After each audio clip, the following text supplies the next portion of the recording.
ਜੀਵਨ ਮਿਲਿਆ ਤੇ ਇੱਕ ਦਿਨ ਸਾਡੀ ਮੌਤ ਵੀ ਹੋਣੀ, ਸਾਡਾ ਸਮਾਂ ਖਤਮ ਹੋਣਾ।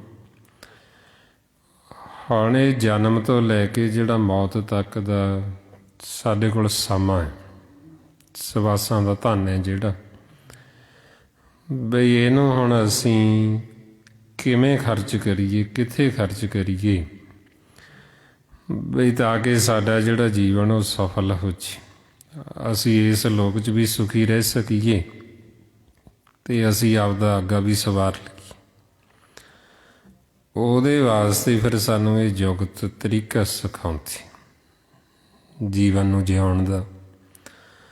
ਮਹਾਰਾਜ ਫਰਮਾਉਂਦੇ ਮੱਤ ਵਿੱਚ ਜਨਮ ਮਰਨ ਹੋਰ ਕੈਸਾ, ਜਾ ਜੀਵਾਂ ਤਾਂ ਜੁਗਤ ਨਹੀਂ। ਬਈ ਜੇ ਅਸੀਂ ਇਹ ਜਿਉਣ ਦੀ ਜੁਗਤੀ ਨਹੀਂ ਸਿੱਖੀ ਸਤਿਗੁਰਾਂ ਤੋਂ, ਫਿਰ ਸਾਡਾ ਜਿਹੜਾ ਜੀਵਨ ਉਹ ਬਾਅਦ ਵੈਰ ਵਿਰੋਧ ਵਾਲਾ ਹੁੰਦਾ। ਸਾਡੇ ਮਨ 'ਚ ਕਲੇਸ਼, ਸਾਡੇ ਤਨ 'ਚ ਕਲੇਸ਼, ਪਰਿਵਾਰ 'ਚ ਕਲੇਸ਼, ਫਿਰ ਅੱਗੇ ਸਾਰੇ ਸਮਾਜ ਦੇ ਵਿੱਚ ਕਲਾ ਕਲੇਸ਼।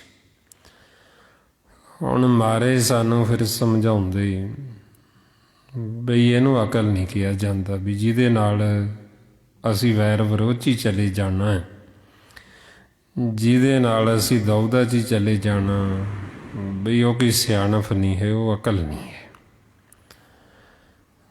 ਜਿਵੇਂ ਬਾਬਾ ਕਬੀਰ ਜੀ ਸਾਨੂੰ ਸਮਝਾਉਂਦੇ ਵੀ ਮੈਂ ਜਾਣਿਆ ਪਹਿਲਾਂ ਵੀ ਪੜ੍ਹਨਾ ਚੰਗਾ ਹੈ, ਵੇਦਾਂ ਪੜ੍ਹਨਾ ਸ਼ੁਰੂ ਕੀਤਾ ਤੇ ਦੇਖਿਆ ਵੀ ਜਿਹੜੇ ਪੜ੍ਹਦੇ ਉਹ ਵੀ ਬਾਦ ਦੇ ਵਿੱਚ, ਉਹ ਵੀ ਵੈਰ ਵਿਰੋਧ ਦੇ ਵਿੱਚ। ਮਹਾਰਾਜ ਕਹਿੰਦੇ ਮੈਂ ਜਾਣਿਓ ਪੜ੍ਹਵੋ ਭਲੋ, ਵੀ ਮੈਂ ਪਹਿਲਾਂ ਸਮਝਿਆ ਵੀ ਪੜ੍ਹਨਾ ਚੰਗਾ ਹੈ, ਭਲਾ ਹੈ, ਪਰ ਪੜ੍ਹਨ ਦੇ ਨਾਲੋਂ ਇਕੱਲਾ ਜੇ ਅਸੀਂ ਵਾਦ ਵਿਵਾਦ 'ਚ ਹੀ ਜਾਣਾ, ਉਹਦੇ ਨਾਲੋਂ ਯੋਗ ਚੰਗਾ। ਫਿਰ ਉਹਨਾਂ ਨੇ ਯੋਗ ਮੱਤ ਸਿੱਖੀ, ਜੋਗੀਆਂ ਕੋਲ ਗਏ। ਜੋਗੀ ਸੁੰਨ ਤੱਕ ਜਾਂਦੇ ਸੀ, ਉਹ ਸੁੰਨ ਦੇ ਵਿੱਚ ਬੈਠੇ ਰਹਿੰਦੇ, ਪਾਉਣ ਨੂੰ ਉਲਟਾ ਲੈਂਦੇ ਸੀ। ਉਹਨਾਂ ਨੇ ਜਦੋਂ ਉਹ ਸਿੱਖਿਆ, ਉਹਨਾਂ ਨੇ ਆਖਿਆ ਵੀ ਇਹ ਪੜ੍ਹਨ ਦੇ ਨਾਲੋਂ ਤਾਂ ਚੰਗਾ ਹੈ, ਬਈ ਜੇ ਅਸੀਂ ਪੜ੍ਹ ਕੇ ਬਾਦ ਹੀ ਕਰਨਾ ਹੈ, ਵੈਰ ਵਿਰੋਧ ਦੇ ਵਿੱਚ ਹੀ ਜਾਣਾ ਹੈ, ਤੇ ਉਹਦੇ ਨਾਲੋਂ ਤਾਂ ਚੰਗਾ ਵੀ ਕਿਸੇ ਨਾਲ ਵੈਰ ਵਿਰੋਧ ਤਾਂ ਨਹੀਂ ਹੈ, ਆਪਦਾ ਸੁੰਨ 'ਚ ਬੈਠੇ। ਪਰ ਉਹਨਾਂ ਨੇ ਫਿਰ ਆਖਿਆ ਵੀ ਪੂਰਨ ਮਿਲਾਪ ਦਾ ਰਸਤਾ ਹੀ ਵੀ ਨਹੀਂ ਹੈ, ਬਈ ਸੁੰਨ 'ਚ ਜਦ ਤੱਕ ਬੈਠੇ ਆ ਉਹਨਾਂ ਸਮਾਂ ਤਾਂ ਸ਼ਾਂਤੀ ਹੈ, ਜਦੋਂ ਇੱਧਰ ਆ ਜਾਂਦੇ ਫਿਰ ਵਿਚਾਰ ਚੱਲ ਪੈਂਦੇ, ਉਹ ਫਿਰ ਮਨ ਦੁਖੀ ਹੋ ਜਾਂਦਾ, ਫਿਰ ਅਸ਼ਾਂਤ ਹੋ ਜਾਂਦਾ।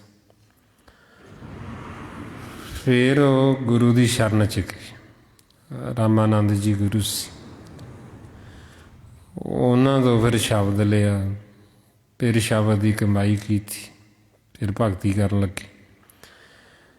ਫਿਰ ਉਹਨਾਂ ਨੇ ਆਖਿਆ ਵੀ ਹੁਣ ਅਸੀਂ ਇਹ ਰਾਮ ਦੀ ਭਗਤੀ ਨਹੀਂ ਛੱਡਾਂਗੇ, ਭਾਵੇਂ ਲੋਕ ਸਾਡੀ ਨਿੰਦਿਆ ਕਰਨ, ਸਾਨੂੰ ਮਾੜਾ ਆਖਣ। ਫਿਰ ਉਹ ਆਪਾਂ ਨੂੰ ਦੱਸਦੇ, ਕਹਿੰਦੇ ਕਬੀਰ ਮੈਂ ਜਾਣਿਓ ਪੜ੍ਹਵੋ ਭਲੋ, ਪੜ੍ਹਵੋ ਸਿਉ ਭਲ ਜੋਗ, ਭਗਤ ਨਾ ਛਾਡੂ ਰਾਮ ਕੀ, ਭਾਵੇਂ ਨਿੰਦੋ ਲੋਕ। ਉਹਨਾਂ ਨੇ ਫਿਰ ਆਪਾਂ ਨੂੰ ਸਮਝਾਇਆ ਬਈ ਅਕਲ ਇਹ ਨਹੀਂ ਆਖੀ ਜਾਂਦੀ ਬਈ ਜਿਹਦੇ ਨਾਲ ਅਸੀਂ ਵਾਦ ਵਿਵਾਦ 'ਚ ਹੀ ਪੈ ਜਾਣਾ। ਜੇ ਹੁਣ ਅਸੀਂ ਵੇਦਾਂ ਨੂੰ ਪੜ੍ਹ ਕੇ, ਗੁਰਬਾਣੀ ਗੁਰੂ ਨੂੰ ਪੜ੍ਹ ਕੇ ਅਸੀਂ ਵੈਰ ਵਿਰੋਧ 'ਚ ਹੀ ਜਾਣਾ ਹੈ, ਤੇ ਫਿਰ ਸਾਨੂੰ ਲਾਹਾ ਕੀ, ਫਿਰ ਅਸੀਂ ਸਿੱਖਿਆ ਕੀ। ਹੁਣ ਕਈ ਜੀਵ ਪੜ੍ਹਦੇ ਇਸ ਵਾਸਤੇ ਵੀ ਅਸੀਂ ਪੜ੍ਹ ਕੇ ਦੂਸਰਿਆਂ ਨੂੰ ਨੀਵਾਂ ਦਿਖਾਈਏ, ਇਹ ਨਹੀਂ ਵੀ ਆਪਦੇ ਵਾਸਤੇ ਪੜ੍ਹਨਾ। ਪੜ੍ਹਨਾ ਤਾਂ ਆਪਦੇ ਵਾਸਤੇ ਸੀ, ਵੀ ਮਨ ਨੂੰ ਸਮਝਾਉਣ ਵਾਸਤੇ।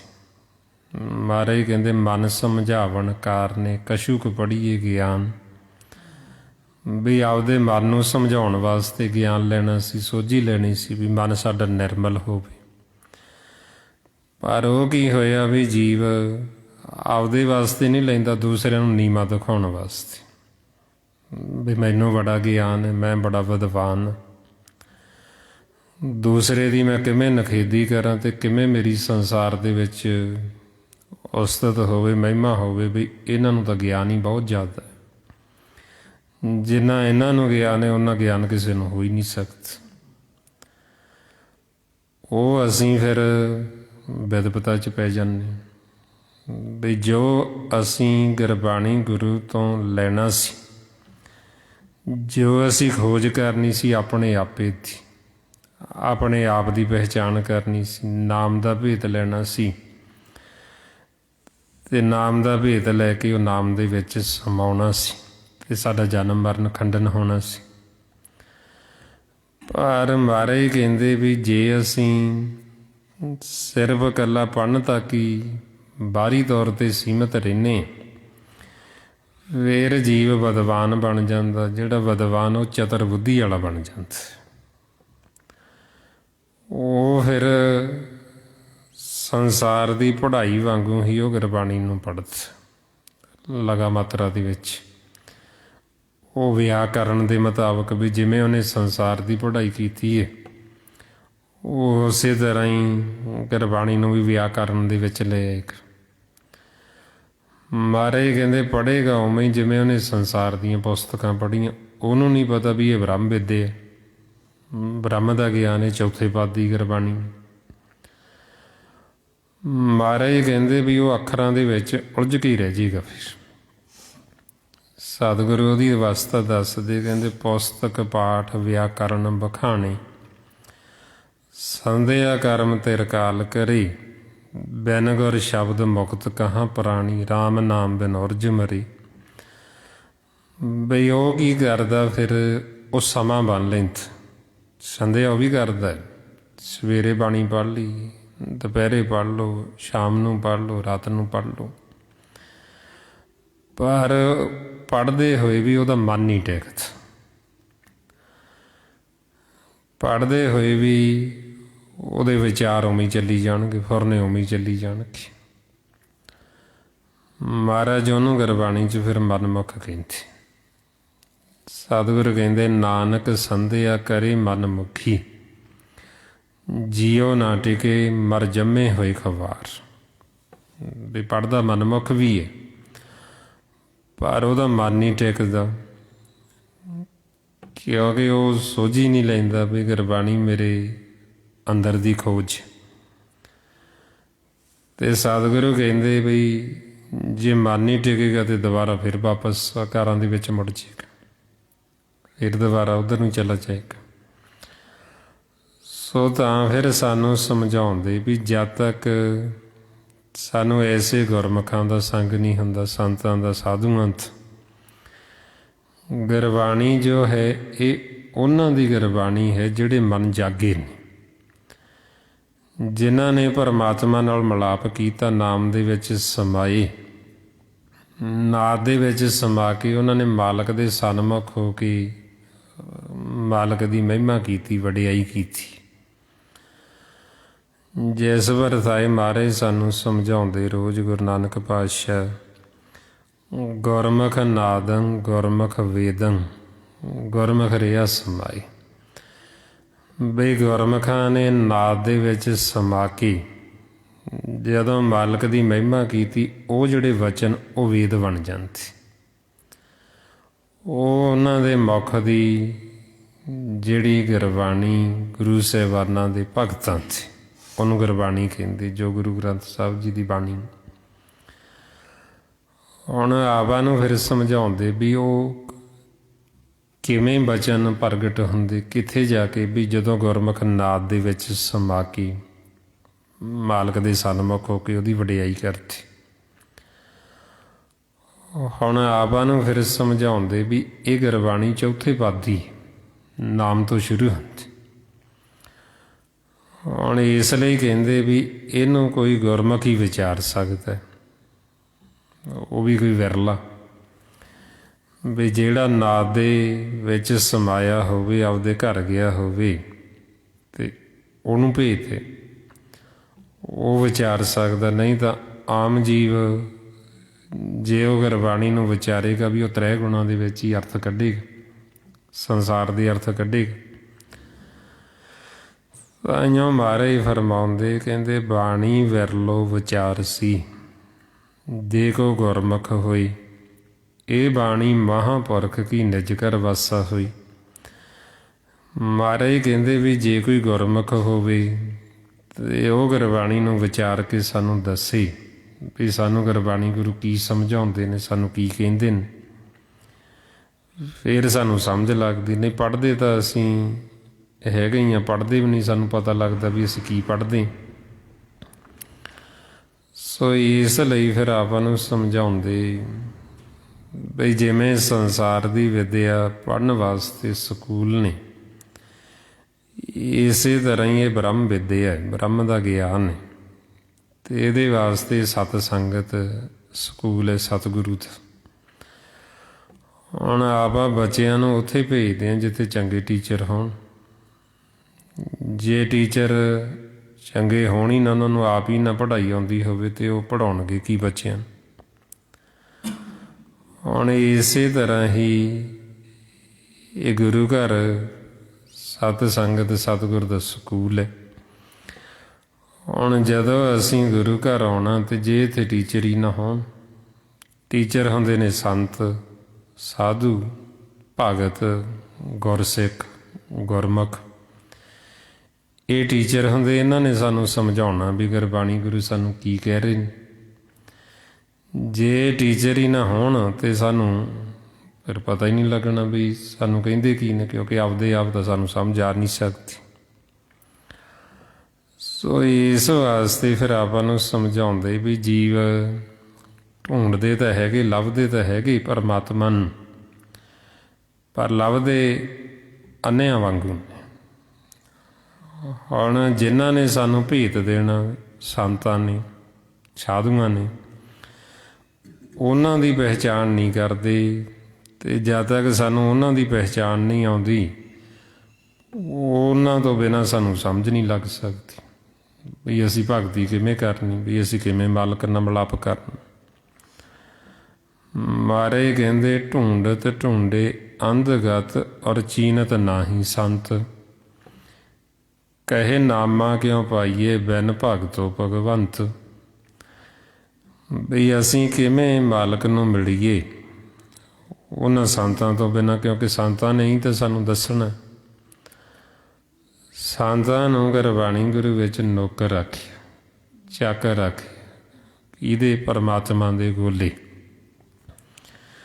ਉਹਨਾਂ ਨੇ ਸਾਨੂੰ ਦੱਸਣਾ, ਉਹਨਾਂ ਨੇ ਸਾਨੂੰ ਸੰਦੇਸ਼ਾ ਦੇਣਾ ਪਰਮਾਤਮਾ ਦਾ, ਵੀ ਮਾਲਕ ਸਾਨੂੰ ਕੀ ਸਮਝਾਉਣਾ ਚਾਹੁੰਦਾ, ਸਾਨੂੰ ਗੁਰਬਾਣੀ ਗੁਰੂ ਕੀ ਦੱਸ ਰਹੇ ਨੇ। ਉਹਨਾਂ ਨੇ ਸਾਨੂੰ ਇਹ ਸਾਰਾ ਸਮਝਾਉਣਾ, ਸਾਰਾ ਭੇਤ ਦੇਣਾ। ਤਾਈਓ ਮਹਾਰਾਜ ਸਾਨੂੰ ਦੱਸਦੇ ਵੀ ਅਸੀਂ ਜਦੋਂ ਸੰਤਾਂ ਦਾ ਸੰਗ ਕਰਨਾ, ਅਸੀਂ ਉਹਨਾਂ ਤੋਂ ਪੁੱਛਣਾ। ਕੀ ਪੁੱਛਣਾ? ਵੀ ਸਾਨੂੰ ਦੱਸੋ ਵੀ ਸਾਡਾ ਜੋ ਮਾਲਕ ਹੈ ਠਾਕੁਰ, ਉਹ ਕਿੱਦਾਂ ਦਾ ਹੈ, ਕਿਹੋ ਜਿਹਾ, ਉਹ ਸਾਨੂੰ ਕੀ ਉਪਦੇਸ਼ ਦੇ ਰਹੇ, ਕੀ ਸਾਨੂੰ ਸਮਝਾਉਣਾ ਚਾਹੁੰਦੇ। ਤੁਸੀਂ ਸੰਤ ਹੋ, ਤੁਸੀਂ ਨੌਕਰ ਚਾਕਰ ਹੋ, ਸਾਨੂੰ ਸੰਦੇਸ਼ਾ ਦਿਓ ਮਾਲਕ ਤੋਂ। ਮਹਾਰਾਜ ਫਰਮਾਉਂਦੇ ਪੁੱਛੋ ਸੰਤੋ ਮੇਰਾ ਠਾਕਰ ਕੈਸਾ, ਹਿਉ ਰਾਪੋਂ ਦਿਓ ਸੰਦੇਸ਼ਾ। ਵੀ ਸਾਨੂੰ ਤੁਸੀਂ ਸੰਦੇਸ਼ਾ ਦਿਓ ਮਾਲਕ ਤੋਂ, ਸਾਨੂੰ ਤੁਸੀਂ ਦੱਸੋ ਵੀ ਅਸੀਂ ਉਹਨੂੰ ਕਿਵੇਂ ਮਿਲ ਸਕਦੇ। ਉਹ ਜਿਹੜਾ ਸੁੰਦਰ ਹੈ ਪਰਮਾਤਮਾ, ਉਹ ਕਿੱਥੇ ਮਿਲੇ, ਕਿਹੜੀ ਗਲੀ 'ਚ ਮਿਲੇ, ਕਿਵੇਂ ਮਿਲਦਾ। ਤੁਸੀਂ ਸਾਨੂੰ ਰਸਤਾ ਦੱਸੋ, ਅਸੀਂ ਤੁਹਾਡੇ ਦੱਸੇ ਹੋਏ ਰਸਤੇ 'ਤੇ ਚੱਲਾਂਗੇ। ਜਾਂ ਤੁਸੀਂ ਅੱਗੇ ਅੱਗੇ ਚੱਲੋ, ਅਸੀਂ ਤੁਹਾਡੇ ਪਿੱਛੇ ਪਿੱਛੇ ਚੱਲਾਂਗੇ, ਕਿਉਂਕਿ ਉਹ ਤਾਂ ਸੰਤ ਤਾਂ ਘਰ ਜਾਂਦੇ ਹੀ ਨਹੀਂ। ਜੇ ਅਸੀਂ ਉਹਨਾਂ ਦੇ ਪਿੱਛੇ ਪਿੱਛੇ ਚੱਲਾਂਗੇ, ਜਿੱਥੇ ਉਹ ਜਾਂਦੇ ਉੱਥੇ ਹੀ ਅਸੀਂ ਚਲੇ ਜਾਵਾਂਗੇ ਉਹਨਾਂ ਦਾ ਪਿੱਛਾ ਕਰਦੇ। ਮਹਾਰਾਜ ਇਸ ਲਈ ਫਰਮਾਉਂਦੇ ਮੇਰਾ ਸੁੰਦਰ ਕਹੋ ਮਿਲੀ ਕਿਤ ਗਲੀ, ਹਰ ਕੇ ਸੰਤ ਬਤਾਵੋ ਮਾਰਗ ਹਮ ਪਿੱਛੇ ਲੱਗ ਚੱਲੇ। ਵੀ ਤੁਸੀਂ ਸਾਨੂੰ ਮਾਰਗ ਦੱਸੋ, ਅਸੀਂ ਤੁਹਾਡੇ ਪਿੱਛੇ ਚੱਲਾਂਗੇ, ਤੁਹਾਡੇ ਦੱਸੇ ਹੋਏ ਰਾਹ 'ਤੇ ਚੱਲਾਂਗੇ। ਜਦੋਂ ਅਸੀਂ ਉਹਨਾਂ ਦੇ ਦੱਸੇ ਹੋਏ ਰਾਹ 'ਤੇ ਚੱਲਾਂਗੇ, ਉਹ ਸਾਨੂੰ ਦੱਸਦੇ ਲਿਵ ਦਾ ਮਾਰਗ, ਉਹਨੂੰ ਸੰਤ ਮਾਰਗ ਕਹਿੰਦੇ। ਜਦੋਂ ਅਸੀਂ ਸੰਤਾਂ ਦੇ ਦੱਸੇ ਹੋਏ ਮਾਰਗ 'ਤੇ ਚੱਲਾਂਗੇ, ਇਹਦੇ ਵਿੱਚ ਪਿਆਰ ਹੀ ਪਿਆਰ, ਇਹਦੇ ਵਿੱਚ ਕੋਈ ਵਾਦ ਨਹੀਂ। ਉਹ ਸਾਨੂੰ ਸੰਤਾਂ ਨੇ ਕੋਈ ਵਾਦ ਨਹੀਂ ਸਿਖਾਉਣਾ ਹੁੰਦਾ। ਸੰਤਾਂ ਨੇ ਕੋਈ ਦੁਵਿਧਾ ਦੀ ਗੱਲ ਨਹੀਂ ਕਰਨੀ, ਉਹਨਾਂ ਨੇ ਕਿਸੇ ਦੀ ਨਿੰਦਿਆ ਨਹੀਂ ਕਰਨੀ, ਉਹਨਾਂ ਨੇ ਸਾਨੂੰ ਕਿਸੇ ਧੜਿਆਂ 'ਚ ਨਹੀਂ ਵੰਡਣਾ। ਉਹਨਾਂ ਨੇ ਤਾਂ ਸਾਨੂੰ ਦੱਸਣਾ ਵੀ ਅਸੀਂ ਇੱਕ ਨਾਲ ਜੁੜਨਾ, ਇੱਕੋ ਮਾਤਾ ਪਿਤਾ ਦੇ ਬੱਚੇ ਹਾਂ ਅਤੇ ਅਸੀਂ ਆਪਦੇ ਘਰ ਜਾਣਾ। ਉਹਨਾਂ ਨੇ ਆਪਾਂ ਨੂੰ ਇਹ ਪਿਆਰ ਦਾ ਮਾਰਗ ਦੱਸਣਾ। ਜਿਹੜੇ ਫਿਰ ਇਸ ਮਾਰਗ 'ਤੇ ਚੱਲਦੇ ਸੰਤ ਤੇ ਉਹਨਾਂ ਨੂੰ ਵੱਡੇ ਭਾਗਾਂ ਵਾਲੇ ਕਹਿੰਦੇ। ਮਹਾਰਾਜ ਫਰਮਾਉਂਦੇ, ਸੰਤ ਕਾ ਮਾਰਗ ਧਰਮ ਕੀ ਪੌੜੀ ਕੋ ਵਡ ਭਾਗੀ ਪਾਏ।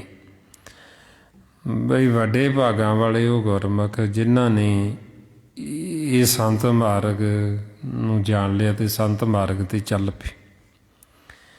ਜਿਹੜੇ ਚੱਲਦੇ ਉਹ ਪਹੁੰਚ ਵੀ ਜਾਣਗੇ। ਜੇ ਅਸੀਂ ਚੱਲਾਂਗੇ, ਸਾਨੂੰ ਰਸਤਾ ਮਿਲ ਗਿਆ ਅਤੇ ਅਸੀਂ ਚਾਹੇ ਹੌਲੀ ਚੱਲੀਏ, ਫਿਰ ਵੀ ਸਾਡੀ ਆਸ ਤਾਂ ਹੈ ਨਾ ਵੀ ਚੱਲੇ ਹੋਏ ਹਾਂ ਅਤੇ ਇੱਕ ਦਿਨ ਪਹੁੰਚਾਂਗੇ। ਜੇ ਹੁਣ ਅਸੀਂ ਰਸਤਾ ਹੀ ਬਦਲ ਲਿਆ, ਸੰਤ ਮਾਰਗ ਛੱਡ ਹੀ ਦਿੱਤਾ ਅਤੇ ਅਸੀਂ ਦੁਵਿਧਾ ਵਾਲਾ ਰਸਤਾ ਫੜ ਲਿਆ, ਧਾਤ ਦਾ ਰਸਤਾ, ਫਿਰ ਉਹ ਤਾਂ ਸਾਡੇ ਘਰ ਨੂੰ ਜਾਂਦਾ ਨਹੀਂ। ਉਹ ਤਾਂ ਅਸੀਂ ਹੋਰ ਦੂਰ ਚਲੇ ਜਾਵਾਂਗੇ, ਉਹ ਤਾਂ ਸਾਨੂੰ ਵਾਪਸ ਫਿਰ ਜੂਨਾਂ 'ਚ ਲੈ ਜਾਏਗਾ। ਸੋ ਤਾਂ ਫਿਰ ਆਪਾਂ ਨੂੰ ਸਮਝਾਉਂਦੇ ਵੀ ਅਕਲ ਇਹਨੂੰ ਨਹੀਂ ਆਖਿਆ ਜਾਂਦਾ ਵੀ ਜਿਹਦੇ ਨਾਲ ਅਸੀਂ ਵਾਦ ਵਿਵਾਦ ਕਰਦੇ, ਵੀ ਇਹਨੂੰ ਸਿਆਣਪ ਨਹੀਂ ਆਖਿਆ ਜਾਂਦਾ, ਇਹਨੂੰ ਗੁਰੂ ਦੀ ਮੱਤ ਨਹੀਂ ਆਖਿਆ ਜਾਂਦਾ। ਸੰਤ ਮਾਰਗ 'ਤੇ ਜਦੋਂ ਅਸੀਂ ਚੱਲਾਂਗੇ ਗੁਰੂ ਦੀ ਮੱਤ ਲੈ ਕੇ, ਇਹਦੇ ਵਿੱਚ ਤਾਂ ਸਾਨੂੰ ਪਿਆਰ ਹੀ ਪਿਆਰ ਸਿਖਾਇਆ ਜਾਂਦਾ। ਬਈ ਜੇ ਅਸੀਂ ਮਾਲਕ ਨੂੰ ਮਿਲਣਾ ਚਾਹੁੰਦੇ ਹਾਂ ਤਾਂ ਇਹ ਪ੍ਰੇਮ ਦਾ ਮਾਰਗ, ਪਿਆਰ ਕਰੋ। ਜੇ ਅਸੀਂ ਪਿਆਰ ਕਰਾਂਗੇ ਤਾਂ ਫਿਰ ਹੀ ਅਸੀਂ ਮਾਲਕ ਨੂੰ ਮਿਲ ਸਕਦੇ। ਤਾਂਹੀਓ ਆਪਾਂ ਨੂੰ ਰੋਜ਼ ਗੁਰੂ ਗੋਬਿੰਦ ਸਿੰਘ ਜੀ ਮਹਾਰਾਜ ਜੀ ਉਹ ਸਮਝਾਉਂਦੇ, ਫਰਮਾਉਂਦੇ, ਸਾਚ ਕਹੂੰ ਸੁਣ ਲਿਓ ਸਭੇ, ਜਿਨ ਪ੍ਰੇਮ ਕੀਓ ਤੇ ਨਹੀਂ ਪ੍ਰਭ ਆਇਓ। ਬਈ ਜਿਨ੍ਹਾਂ ਨੇ ਪਿਆਰ ਕੀਤਾ ਉਹਨਾਂ ਨੇ ਹੀ ਮਾਲਕ ਨਾਲ ਮਿਲਾਪ ਕੀਤਾ, ਅਤੇ ਜਿਨ੍ਹਾਂ ਨੇ ਵਾਦ ਵਿਵਾਦ ਕੀਤਾ ਉਹ ਤਾਂ ਫਿਰ ਮਾਲਕ ਨਾਲ ਮੇਲ ਹੁੰਦਾ ਹੀ ਕੋਈ ਨਹੀਂ। ਮਹਾਰਾਜ ਕਹਿੰਦੇ, ਵਾਦ ਵਿਵਾਦ ਨਾ ਹੀ ਪ੍ਰਭ ਮੇਲਾ। ਵੀ ਜੇ ਅਸੀਂ ਵਾਦ ਵਿਵਾਦ 'ਚ ਹੀ ਪਵਾਂਗੇ ਅਤੇ ਫਿਰ ਆਖੀਏ ਵੀ ਮਾਲਕ ਨਾਲ ਸਾਡਾ ਮੇਲ ਹੋ ਜੇ, ਤੇ ਹੋਣਾ ਹੀ ਨਹੀਂ। ਇਸ ਵਾਸਤੇ ਫਿਰ ਆਪਾਂ ਨੂੰ ਸਮਝਾਉਂਦੇ ਵੀ ਸੰਤ ਮਾਰਗ 'ਤੇ ਚੱਲੋ। ਉਹਦੇ 'ਤੇ ਚੱਲਣ ਵਾਸਤੇ ਜਿਹੜੀ ਸਤ ਸੰਗਤ ਹੈ, ਸਾਨੂੰ ਸੰਤਾਂ ਦਾ ਸੰਗ ਕਰਨਾ ਪਏਗਾ। ਜੇ ਕਰਾਂਗੇ ਤਾਂ ਫਿਰ ਹੀ ਉਹ ਸਾਨੂੰ ਮਾਰਗ ਦੱਸਣਗੇ, ਅਤੇ ਫਿਰ ਹੀ ਅਸੀਂ ਉਹ ਮਾਰਗ 'ਤੇ ਚੱਲਾਂਗੇ। ਫਿਰ ਆਪਾਂ ਨੂੰ ਸਮਝਾਉਂਦੇ ਵੀ ਇਹ ਭੇਦ ਸਾਨੂੰ ਫਿਰ ਆਉਂਦਾ ਜਦੋਂ ਅਸੀਂ ਸਤ ਸੰਗਤ ਕਰਦੇ ਹਾਂ, ਅਤੇ ਸੰਗਤ ਵੀ ਉਹ ਜਿੱਥੇ ਇਹ ਟੀਚਰ ਹੁੰਦੇ ਜਿਹੜੇ ਸਾਨੂੰ ਸਮਝਾਉਂਦੇ। ਗੁਰਬਾਣੀ ਗੁਰੂ ਸਾਨੂੰ ਕੀ ਕਹਿੰਦੇ ਨੇ, ਕਿਉਂਕਿ ਸਾਡਾ ਜੋ ਗੁਰੂ ਹੈ ਉਹ ਚੌਥੇ ਪਦ ਦੇ ਵਿੱਚ ਨੇ, ਅਸੀਂ ਹੁਣ ਤ੍ਰੈ ਗੁਣਾਂ ਦੇ ਵਿੱਚ, ਸਾਡਾ ਮਨ ਮਾਇਆ ਦੇ ਵਿੱਚ। ਹੁਣ ਆਪਾਂ ਨੂੰ ਚੌਥੇ ਪਦ ਦਾ ਭੇਤ ਨਹੀਂ ਹੈ। ਜੇ ਅਸੀਂ ਕੋਈ ਗੱਲ ਪੁੱਛਣੀ ਹੈ ਅਤੇ ਸਾਨੂੰ ਸਨਮੁਖੋਂ ਹੋਣਾ ਪਏਗਾ। ਜਿਵੇਂ ਆਪਾਂ ਗੁਰਬਾਣੀ ਗੁਰੂ ਤੋਂ ਕੁਝ ਪੁੱਛਣਾ ਅਤੇ ਸਾਨੂੰ ਉਹਨਾਂ ਦੇ ਸਨਮੁਖੋਂ ਹੋਣਾ ਪਏਗਾ, ਫਿਰ ਹੀ ਅਸੀਂ ਪੁੱਛ ਸਕਦੇ ਹਾਂ। ਇਸੇ ਤਰ੍ਹਾਂ ਹੀ ਜਦੋਂ ਹੁਣ ਅਸੀਂ ਮਾਲਕ ਦੀ ਕੋਈ ਗੱਲ ਪੁੱਛਣੀ ਅਤੇ ਸਾਨੂੰ ਮਾਲਕ ਦੇ ਸਨਮੁਖ ਹੋਣਾ ਪੈਂਦਾ। ਨਾਮ ਦੀ ਗੱਲ ਪੁੱਛਣੀ ਹੈ ਅਤੇ ਸਾਨੂੰ ਉਹ ਨਾਮ ਨੂੰ ਸੁਣਨਾ ਪੈਂਦਾ। ਫਿਰ ਗੁਰਮੁਖ ਉਹ ਅੱਗਿਓਂ ਪੁੱਛ ਕੇ ਫਿਰ ਉਹ ਸਾਨੂੰ ਸਾਡੀ ਭਾਸ਼ਾ ਦੇ ਵਿੱਚ ਦੱਸਦੇ। ਫਿਰ ਉਹ ਆਪਾਂ ਨੂੰ ਸਮਝਾਉਂਦੇ ਵੀ ਗੁਰਬਾਣੀ ਗੁਰੂ ਸਾਨੂੰ ਆਹ ਦੱਸਦੇ ਨੇ, ਆਹ ਕਹਿੰਦੇ ਨੇ। ਉਹ ਦੋ ਭਾਸ਼ੀਏ ਹੁੰਦੇ, ਸੰਤ ਸਾਧੂ ਗੁਰਸਿੱਖ। ਉਹ ਸਾਡੀ ਵੀ ਭਾਸ਼ਾ ਸਮਝਦੇ, ਤ੍ਰੈ ਗੁਣਾਂ ਦੀ ਮਾਇਆ ਦੀ, ਅਤੇ ਉਹ ਚੌਥੇ ਪਦ ਦੇ ਵਿੱਚ ਜੋ ਗੁਰੂ ਹੈ ਉਹ ਵੀ ਭਾਸ਼ਾ ਸਮਝਦੇ। ਜੋ ਅਸੀਂ ਪੁੱਛਦੇ ਹਾਂ ਉਹ ਸਾਡੀ ਭਾਸ਼ਾ 'ਚ ਸਾਨੂੰ ਸਾਡੀ ਗੱਲ ਸੁਣ ਕੇ ਚੌਥੇ ਪਾਦ ਦੇ ਵਿੱਚੋਂ ਫਿਰ ਜੋ ਸਾਨੂੰ ਸਤਿਗੁਰੂ ਕਹਿ ਰਹੇ, ਫਿਰ ਉਹ ਸਾਡੀ ਭਾਸ਼ਾ ਦੇ ਵਿੱਚ ਸਾਨੂੰ ਦੱਸਦੇ।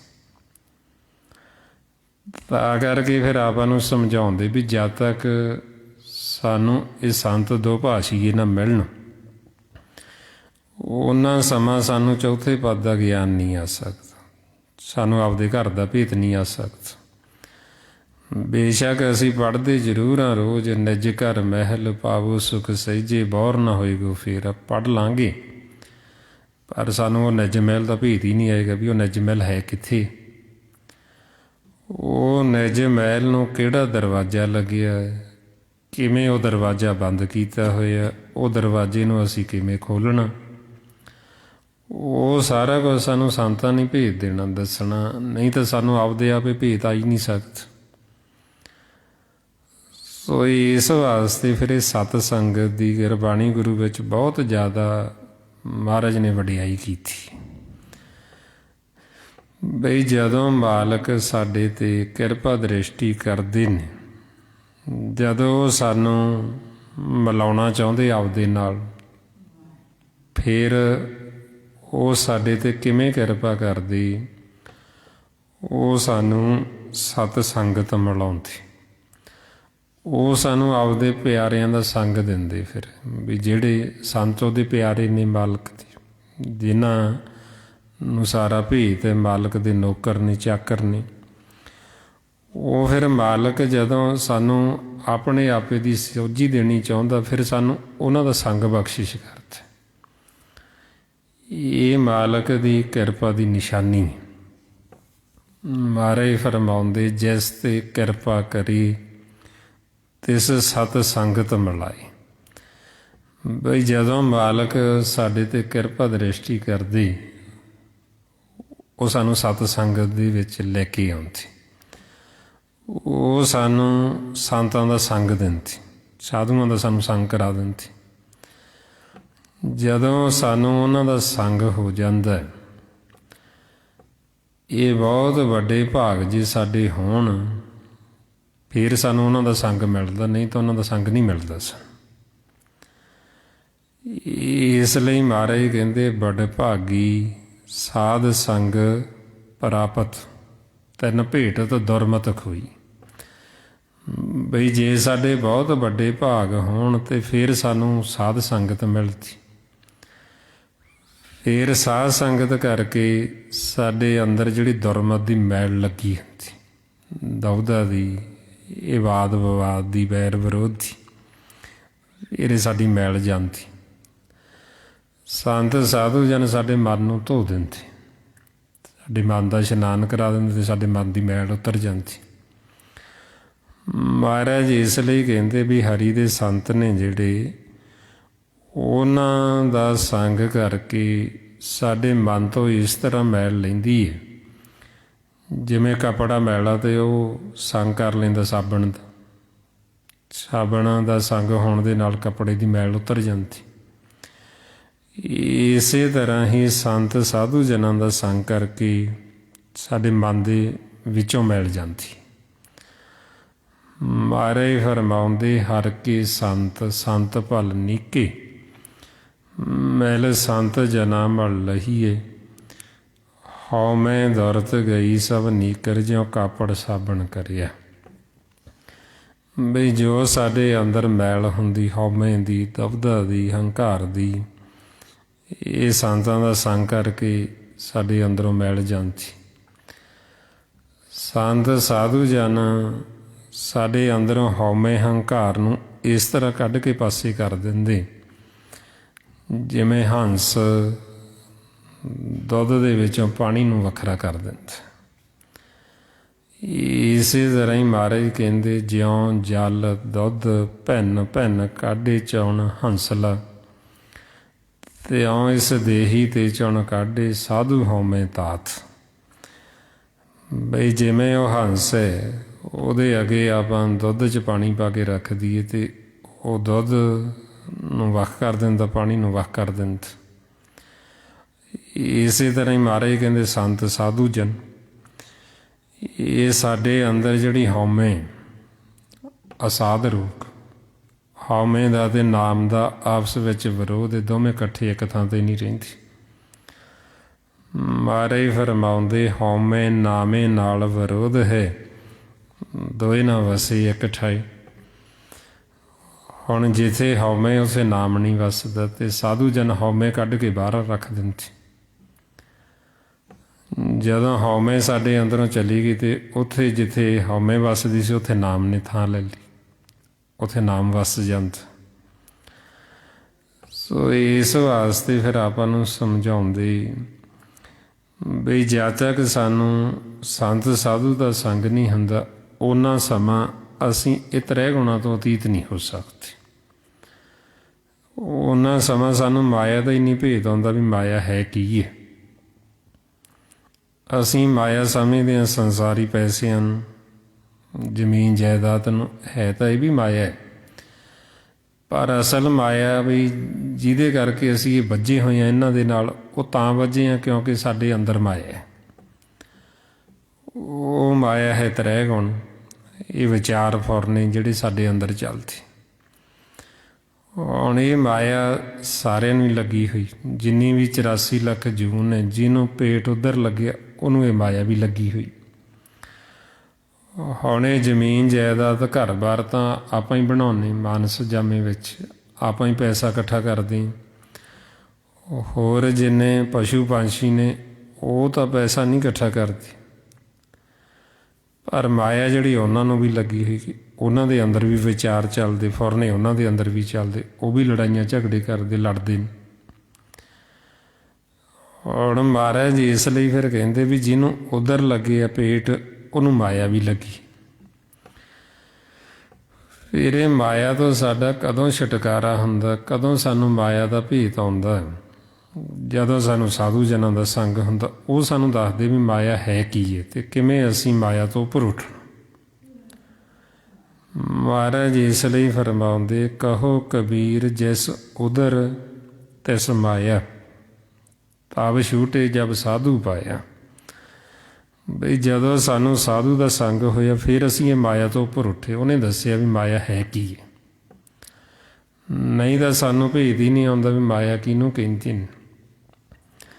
ਮਾਇਆ ਕਹਿੰਦੇ ਇਹਨਾਂ ਤਿੰਨਾਂ ਗੁਣਾਂ ਨੂੰ, ਰਜੋ ਗੁਣ, ਤਮੋ ਗੁਣ, ਸਤੋ ਗੁਣ, ਇਹ ਜਿਹੜੇ ਸਾਡੇ ਅੰਦਰ ਵਿਚਾਰ ਚੱਲਦੇ ਫੁਰਨੇ, ਇਹ ਮਾਇਆ ਹੈ। ਮਹਾਰਾਜ ਕਹਿੰਦੇ ਰਜ ਗੁਣ, ਤਮ ਗੁਣ, ਸਤਗੁਣ ਕਹੀਏ, ਇਹ ਤੇਰੀ ਸਭ ਮਾਇਆ। ਚੌਥੇ ਪਦ ਕੋ ਜੋ ਨਰ ਚੀਨੇ, ਤਿੰਨ ਹੀ ਪਰਮ ਪਦ ਪਾਇਆ। ਬਈ ਇਹ ਤਾਂ ਤਿੰਨ ਗੁਣ ਇਹ ਮਾਇਆ, ਜਿਨ੍ਹਾਂ ਨੇ ਚੌਥੇ ਪਦ ਨੂੰ ਚੀਨ ਲਿਆ, ਜਿਨ੍ਹਾਂ ਨੇ ਚੌਥੇ ਪਦ ਦੀ ਖੋਜ ਕਰ ਲਈ, ਉਹਨਾਂ ਗੁਰਮੁਖਾਂ ਨੇ ਪਰਮ ਪਦ ਵੀ ਪ੍ਰਾਪਤ ਕਰ ਲਈ, ਉਹ ਸਦਾ ਲਈ ਅਮਰ ਹੋ ਗਈ। ਹੁਣ ਆਪਾਂ ਨੂੰ ਫਿਰ ਇਹ ਸੰਤਾਂ ਸਾਧੂਆਂ ਨੇ ਦੱਸਣਾ ਵੀ ਇਹ ਮਾਇਆ ਤ੍ਰੈ ਗੁਣ ਕੀ ਨੇ ਅਤੇ ਚੌਥਾ ਪਦ ਕੀ ਹੈ। ਚੌਥੇ ਪਦ ਦੇ ਵਿੱਚ ਅਸੀਂ ਕਿਵੇਂ ਪ੍ਰਵੇਸ਼ ਹੋਣਾ, ਉਹ ਸਾਨੂੰ ਉਹਨਾਂ ਨੇ ਦੱਸਣਾ, ਭੇਜ ਦੇਣਾ। ਤਾਂਹੀਓ ਮਹਾਰਾਜ ਕਹਿੰਦੇ ਵੀ ਜਦੋਂ ਸਾਨੂੰ ਸਾਧੂ ਜਨਾਂ ਦਾ ਸੰਗ ਹੋ ਜਾਂਦਾ, ਇਹ ਸਮਝੋ ਵੀ ਸਾਡੇ ਦਿਨ ਸੀ ਜਿਹੜੇ ਉਹ ਭਲੇ ਆ ਗਏ, ਚੰਗੇ ਦਿਨ ਆ ਗਏ, ਸਾਡਾ ਚੰਗਾ ਸਮਾਂ ਆ ਗਿਆ। ਮਹਾਰਾਜ ਫਰਮਾਉਂਦੇ ਜਬ ਤੇ ਭੇਟੇ ਜਨ ਸਾਧੂ, ਭਲੇ ਦਿਨ ਹੋਏ ਆਏ। ਬਈ ਜਦੋਂ ਸਾਨੂੰ ਸਾਧੂਆਂ ਦਾ ਸੰਗ ਹੋ ਗਿਆ, ਸੰਤ ਦਾ ਸੰਗ ਹੋ ਗਿਆ, ਸਮਝ ਲਓ ਸਾਡੇ ਭਲੇ ਦਿਨ ਆ ਗਏ, ਚੰਗਾ ਸਮਾਂ ਆ ਗਿਆ। ਕਿਉਂਕਿ ਉਹਨਾਂ ਨੇ ਸਾਨੂੰ ਮਾਲਕ ਨਾਲ ਜੋੜਨਾ, ਉਹਨਾਂ ਨੇ ਸਾਨੂੰ ਸੱਚ ਨਾਲ ਜੋੜਨਾ, ਨਾਮ ਦੇ ਨਾਲ ਜੋੜਨਾ। ਉਹਨਾਂ ਨੇ ਸਾਨੂੰ ਇਹ ਮਾਰਗ ਦੱਸਣਾ ਪ੍ਰੇਮ ਦਾ, ਅਤੇ ਉਹਨਾਂ ਨੇ ਸਾਨੂੰ ਇਹ ਕਥ ਕਹਾਣੀ ਸੁਣਾਉਣੀ। ਅਕਥ ਕਹਿੰਦੇ ਪਰਮਾਤਮਾ ਨੂੰ, ਵੀ ਕਿਵੇਂ ਅਸੀਂ ਪਰਮਾਤਮਾ ਤੋਂ ਵਿਛੜੇ ਅਤੇ ਕਿਵੇਂ ਅਸੀਂ ਮਿਲਣਾ ਵਾਪਸ। ਰਸਤੇ ਵਿੱਚ ਕੀ ਕੀ ਰੁਕਾਵਟਾਂ ਨੇ, ਕਿਵੇਂ ਅਸੀਂ ਉਹਨਾਂ ਰੁਕਾਵਟਾਂ ਤੋਂ ਪਾਸੇ ਮਨ ਨੂੰ ਕਰਨਾ। ਰਸਤੇ ਵਿੱਚ ਕੀ ਕੀ ਨਿਸ਼ਾਨੀਆਂ ਪ੍ਰਗਟ ਹੁੰਦੀਆਂ ਵੀ ਤਾਂ ਕਿ ਸਾਨੂੰ ਪਤਾ ਲੱਗਦਾ ਜਾਵੇ ਵੀ ਸਾਡਾ ਮਾਰਗ ਸਹੀ ਜਾ ਰਹੇ ਹਾਂ ਅਸੀਂ। ਉਹ ਸਾਰਾ ਸਾਨੂੰ ਉਹਨਾਂ ਨੇ ਦੱਸੀ ਜਾਣਾ।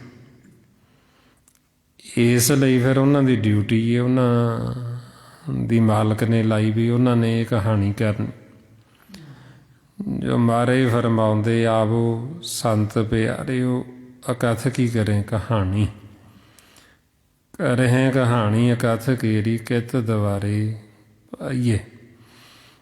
ਬਈ ਉਹਨਾਂ ਨੇ ਸਾਨੂੰ ਦੱਸਣਾ ਵੀ ਕਿਵੇਂ ਅਸੀਂ ਮਾਲਕ ਨਾਲ ਮਿਲਾਪ ਕਰਨਾ, ਕਿਵੇਂ ਅਸੀਂ ਘਰ ਜਾਣਾ, ਇਹ ਉਹਨਾਂ ਨੇ ਸਾਨੂੰ ਦੱਸਣਾ। ਕਹੇ ਨਾਨਕ ਸੁਣੋ ਸੰਤੋ ਕਥਿਓ ਕਥ ਕਹਾਣੀ।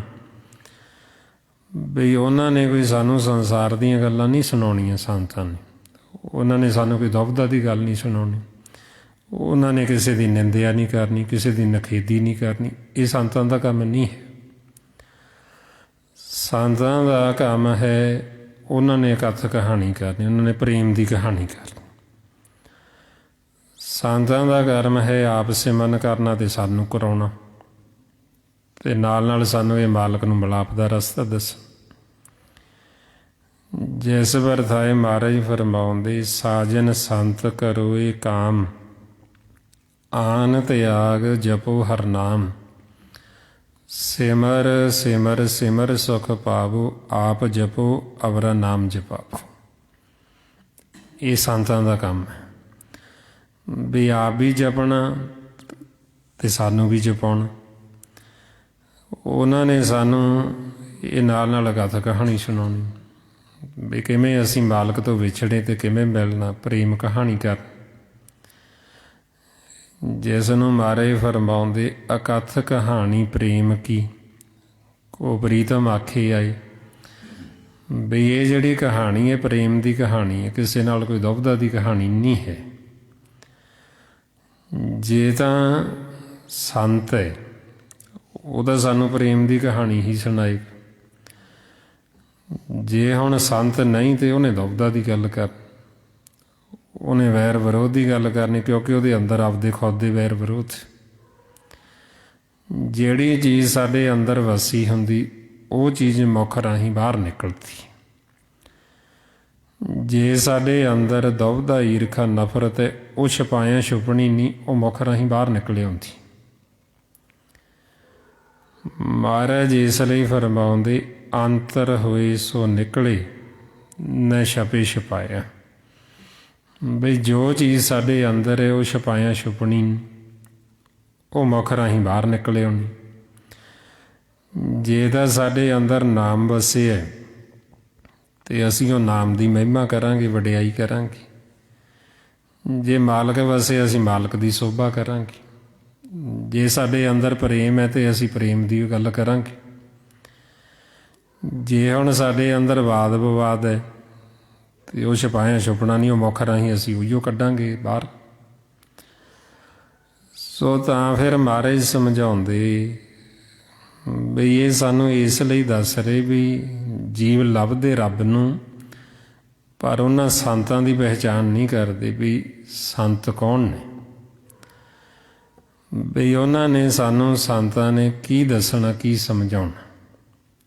ਇਧਰ ਕਾਲ ਨੇ ਵੀ ਆਪਦੇ ਸੰਤ ਪੈਦਾ ਕੀਤੇ ਨੇ, ਉਹਨਾਂ ਨੂੰ ਗੁਰਬਾਣੀ ਗੁਰੂ ਵਿੱਚ ਅਨਾੜੀ ਸੰਤ ਕਹਿੰਦੇ। ਉਹ ਜਦੋਂ ਵਡਿਆਈ ਕਰਨਗੇ ਉਹ ਕਾਲ ਦੀ ਕਰਨਗੇ, ਮਾਇਆ ਦੀ ਕਰਨਗੇ। ਉਹਨਾਂ ਵਰਥਾਏ ਫਿਰ ਮਹਾਰਾਜ ਕਹਿੰਦੇ ਅਸੰਤ ਅਨਾੜੀ ਕਦੇ ਨਾ ਬੂਝੇ, ਕਥਨੀ ਕਰੇ ਤੇ ਮਾਇਆ ਨਾਲ ਲੂਝੇ, ਅੰਧ ਗਿਆਨੀ ਕਦੇ ਨਾ ਸੀਝੇ। ਉਹਨੂੰ ਮਨਮੁਖ ਕਹਿੰਦੇ ਵੀ ਉਹਦੀ ਬੁੱਧ ਕੱਚੀ ਹੈ, ਉਹ ਆਪ ਵਾਦ ਵਿਵਾਦ 'ਚ ਅਤੇ ਉਹ ਕਥ ਕਹਾਣੀ ਨਹੀਂ ਕਰੇਗਾ। ਕਥ ਕਹਾਣੀ ਪ੍ਰੇਮ ਦੀ ਕਹਾਣੀ ਹੈ, ਉਹ ਪ੍ਰੇਮ ਦੀ ਕਹਾਣੀ ਕਰੇਗਾ ਹੀ ਨਹੀਂ। ਉਹਨੇ ਗੱਲ ਹੀ ਦੁਬਦਾ ਦੀ ਕਰਨੀ, ਵੈਰ ਵਿਰੋਧ ਵਾਲੀ। ਤਾਂ ਮਹਾਰਾਜ ਕਹਿੰਦੇ ਮਨਮੁਖ ਬੁੱਧ ਕਾਚੀ, ਮਨੁਆ ਡੋਲੇ ਕਥ ਨਾ ਕਥੇ ਕਹਾਣੀ। ਬਈ ਉਹ ਪ੍ਰੇਮ ਦੀ ਕਹਾਣੀ ਕਰ ਹੀ ਨਹੀਂ ਸਕਦਾ, ਕਿਉਂਕਿ ਉਹਦੇ ਅੰਦਰ ਖੁਦ ਪ੍ਰੇਮ ਨਹੀਂ ਹੈ। ਉਹ ਮਾਲਕ ਨਾਲ ਨਹੀਂ ਜੁੜਿਆ ਹੋਇਆ, ਉਹ ਨਾਮ ਦੇ ਨਾਲ ਨਹੀਂ ਜੁੜਿਆ ਹੋਇਆ, ਉਹ ਮਾਇਆ ਦੇ ਨਾਲ ਹੀ ਜੁੜਿਆ ਹੋਇਆ, ਦੁਬਦਾ ਦੇ ਵਿੱਚ ਪਿਆ ਹੋਇਆ। ਅਤੇ ਸਤਿਗੁਰੂ ਕਹਿੰਦੇ ਵੀ ਉਹਨੂੰ ਫਿਰ ਅਕਲ ਨਹੀਂ ਕਿਹਾ ਜਾਂਦਾ, ਉਹਨੂੰ ਸਿਆਣਾ ਨਹੀਂ ਕਿਹਾ ਜਾਂਦਾ। ਜੇ ਹੁਣ ਉਹ ਆਪ ਹੀ ਦੁਬਦਾ 'ਚ, ਉਹ ਆਪ ਹੀ ਵੈਰ ਵਿਰੋਧ ਦੇ ਵਿੱਚ, ਅਤੇ ਮਹਾਰਾਜ ਤਾਈਓ ਕਹਿੰਦੇ ਵੀ ਇਹ ਤਾਂ ਅਕਲ ਹੈ ਹੀ ਨਹੀਂ। ਵੀ ਇਹ ਕਾਹਦੀ ਅਕਲ, ਇਹ ਕਾਹਦਾ ਗੁਰੂ ਦੀ ਮੱਤ ਵੀ ਜਿਹਦੇ ਨਾਲ ਅਸੀਂ ਵਾਦ ਵਿਵਾਦ 'ਚ ਹੀ ਪੈ ਜਾਣ। ਸੋ ਇਸ ਵਾਸਤੇ ਫਿਰ ਆਪਾਂ ਨੂੰ ਸਮਝਾਉਂਦੇ ਬਈ ਸੰਤਾਂ ਦਾ ਜਿਹੜਾ ਕੰਮ ਹੈ ਉਹਨਾਂ ਨੇ ਤਾਂ ਸਾਨੂੰ ਇਹ ਪ੍ਰੇਮ ਹੀ ਪ੍ਰੇਮ ਸਿਖਾਉਣਾ ਅਤੇ ਪ੍ਰੇਮ ਦੇ ਮਾਰਗ 'ਤੇ ਹੀ ਤੋਰਨਾ। ਜਿਹੜਾ ਰਸਤਾ ਅਸੀਂ ਭੁੱਲ ਚੁੱਕੇ ਹਾਂ ਉਹਨਾਂ ਨੇ ਸਾਨੂੰ ਉਹ ਰਸਤੇ ਦਾ ਵਾਰ-ਵਾਰ ਭੇਤ ਦੇਣਾ। ਜਿਸ ਵਰਤਾਏ ਮਾਰੇ ਫਰਮਾਉਂਦੇ ਪੰਥਾ ਪ੍ਰੇਮ ਨਾ ਜਾਣੀ ਭੁੱਲੀ ਫਿਰੇ ਗਵਾਰ। ਬਈ ਜਿਹੜਾ ਪੰਥ ਪ੍ਰੇਮ ਦਾ ਸਾਡੇ ਘਰ ਨੂੰ ਜਾਂਦਾ, ਮਾਲਕ ਨੂੰ ਮਿਲਾਪਦਾ, ਉਹ ਅਸੀਂ ਇੱਥੇ ਆ ਕੇ ਭੁੱਲ ਗਏ ਹਾਂ। ਹੁਣ ਅਸੀਂ ਤਾਂ ਭੁੱਲ ਹੀ ਗਏ ਅਤੇ ਸਾਨੂੰ ਦੱਸੇ ਕੌਣ? ਉਹ ਦੱਸਣਾ ਸਾਨੂੰ ਮਾਲਕ ਦੇ ਚਾਕਰਾਂ ਨੇ। ਉਹਨਾਂ ਨੇ ਸਾਨੂੰ ਸਮਝਾਉਣਾ ਵੀ ਤੁਸੀਂ ਹੁਣ ਆ ਪ੍ਰੇਮ ਦਾ ਮਾਰਗ ਇਸ ਨੂੰ ਅਖਤਿਆਰ ਕਰੋ। ਇਸ ਵਾਸਤੇ ਫਿਰ ਆਪਾਂ ਨੂੰ ਸਮਝਾਉਂਦੇ ਵੀ ਜਦੋਂ ਉਹ ਸਾਨੂੰ ਦੱਸਣਗੇ ਅਤੇ ਫਿਰ ਸਾਡੇ 'ਤੇ ਅਸਰ ਹੁੰਦਾ। ਜਿਹੜੀ ਚੀਜ਼ ਨੂੰ ਅਸੀਂ ਸੁਣਦੇ ਹਾਂ, ਜਿਹਦਾ ਅਸੀਂ ਸੰਗ ਕਰਦੇ ਹਾਂ, ਉਹਦਾ ਸਾਡੇ ਮਨ ਦੇ ਉੱਤੇ ਅਸਰ ਹੁੰਦਾ। ਜੇ ਅਸੀਂ ਦੁਬਦਾ ਦੀ ਗੱਲ ਸੁਣਾਂਗੇ, ਸੁਣੀ ਜਾਵਾਂਗੇ, ਉਹਦਾ ਸਾਡੇ 'ਤੇ ਅਸਰ ਹੋਏਗਾ। ਉਹ ਸਾਡੇ ਅੰਦਰ ਵੀ ਦੁਬਦਾ ਆ ਜਾਏਗੀ, ਵੈਰ ਵਿਰੋਧ ਆ ਜਾਏਗਾ। ਜੇ ਅਸੀਂ ਹੁਣ ਇਹ ਪ੍ਰੇਮ ਦੀ ਕਹਾਣੀ ਇਹਨੂੰ ਸੁਣੀ ਜਾਵਾਂਗੇ, ਇਹਦਾ ਸਾਡੇ 'ਤੇ ਅਸਰ ਹੋਏਗਾ। ਸਾਡਾ ਮਨ ਪਿਆਰ ਦੀ ਅਵਸਥਾ 'ਚ ਆ ਜਾਏਗਾ, ਸਹਿਜ ਵਿੱਚ ਆ ਜਾਏਗਾ। ਤਾਂ ਫਿਰ ਆਪਾਂ ਨੂੰ ਮਹਾਰਾਜ ਸਮਝਾਉਂਦੇ ਵੀ ਅਸੀਂ ਸੁਣਨਾ ਕੀ ਹੈ, ਉਹਦੇ ਬਾਰੇ ਆਪਾਂ ਨੂੰ ਦੱਸਦੇ ਵੀ ਸੁਣੋ ਇਹ ਪ੍ਰੇਮ ਦੀ ਕਹਾਣੀ ਸੁਣੋ, ਕਥ ਕਹਾਣੀ ਸੁਣੋ, ਆਪਦੀ ਕਹਾਣੀ ਸੁਣੋ। ਕੀ ਅਸੀਂ ਨਹੀਂ ਸੁਣਨਾ? ਮਹਾਰਾਜ ਕਹਿੰਦੇ ਕਿਸੇ ਦੀ ਨਿੰਦਿਆ ਨਾ ਸੁਣੋ, ਕਿਸੇ ਦੇ ਨਾਲ ਕੋਈ ਦੁਬਦਾ ਦੀ ਗੱਲ ਉਹ ਨਾ ਸੁਣੋ, ਵੈਰ ਵਿਰੋਧ ਦੀ ਗੱਲ ਨਾ ਸੁਣੋ। ਉਹ ਕਿਉਂ ਸਾਨੂੰ ਕਹਿੰਦੇ ਵੀ ਨਾ ਸੁਣੋ? ਵੀ ਉਹਦਾ ਸਾਡੇ ਮਨ 'ਤੇ ਅਸਰ ਹੋਏਗਾ। ਜੇ ਅਸੀਂ ਸੁਣਾਂਗੇ ਤਾਂ ਉਹ ਮੈਲ ਹੈ, ਉਹ ਸਾਡੇ ਮਨ ਦੇ ਉੱਤੇ ਮੈਲ ਲੱਗ ਜਾਏਗੀ, ਦੁਬਦਾ ਦੀ, ਵੈਰ ਵਿਰੋਧ ਦੀ।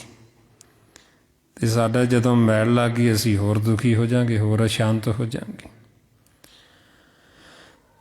ਤਾਂ ਫਿਰ ਆਪਾਂ ਨੂੰ ਸਮਝਾਉਂਦੇ ਵੀ ਜਿਹੜੇ ਆਪ ਦੁਬਦਾ ਦੇ ਵਿੱਚ ਨੇ, ਜੇ ਅਸੀਂ ਉਹਨਾਂ ਦਾ ਸੰਗ ਕਰਦੇ ਹਾਂ, ਉਹ ਫਿਰ ਸਾਡੇ ਅੰਦਰ ਜਿਵੇਂ ਅੱਗ ਤਾਂ ਪਹਿਲਾਂ ਹੀ ਬਲਦੀ ਹੈ, ਉਹ ਦੁਬਦਾ ਦੀ ਗੱਲ ਸੁਣਾ ਕੇ ਉਹ ਬਲਦੀ ਦੇ ਵਿੱਚ ਹੋਰ ਤੇਲ ਪਾ ਦਿੰਦੇ। ਜਿਸ ਨੂੰ ਮਹਾਰਾਜ ਫਰਮਾਉਂਦੇ ਕਹਿੰਦੇ ਚੱਲੇ ਨਾਮ ਵਸਾਰ ਤਾਵਣ ਤਤਿਆ ਬਲਦੀ ਅੰਦਰ ਤੇਲ ਦੁਬਦਾ ਘਤਿਆ।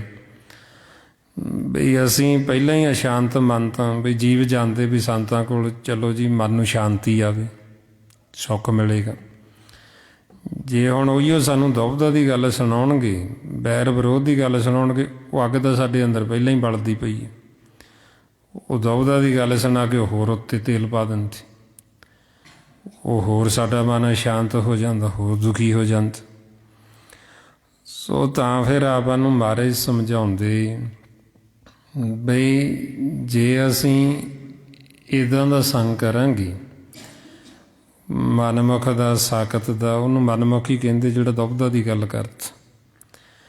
ਅਤੇ ਤਾਂ ਮਹਾਰਾਜ ਕਹਿੰਦੇ ਵੀ ਉਹਦਾ ਸੰਗ ਨਾ ਕਰੋ। ਕਬੀਰ ਸਾਕਤ ਸੰਗ ਨਾ ਕੀਜੀਏ ਦੂਰੋਂ ਜਾਈਏ ਭਾਗ। ਬਈ ਜੇ ਅਸੀਂ ਉਹਦਾ ਸੰਗ ਕਰਾਂਗੇ ਤਾਂ ਉਹਨੇ ਸਾਡੇ ਮਨ ਦੇ ਉੱਤੇ ਮੈਲ ਚੜ੍ਹਾ ਦੇ।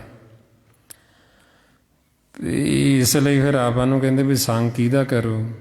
ਵੀ ਗੁਰਮੁਖਾਂ ਦਾ, ਸੰਤਾਂ ਸਾਧੂਆਂ ਦਾ ਸੰਗ ਕਰੋ, ਗੁਰਸਿੱਖਾਂ ਦਾ ਸੰਗ ਕਰੋ।